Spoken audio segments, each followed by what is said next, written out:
আপনাদেরকে আমি ব্লগ করে দেখাবো। এই যে এটা আমাদের বাসা। আমি সবসময় যে এখানে বসে ব্লগ বানাই, দেখাচ্ছি তারা। এই যে এখানে, তারপরে যে এখানে আমাদের অনেক কিছু আছে।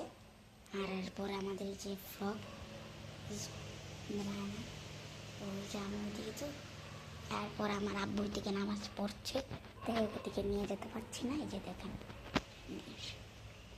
দর্শক মণ্ডলী, এই যে এটা আমার হ্যাপি বার্থডের সময়। তারপরে দর্শক দেখেন, এটা আমার আব্বু নিয়ে আসছে, দেখেন দর্শক। তারপরে দর্শক আপনাদের দেখান আমাদের বাথরুম। তারপরে এই যে বাথরুম, তারপরে এখানে আমার আম্মু আছে, এই যে। এরপরে আপনাদেরকে আমাদের রান্নাঘরটি দেখাবো।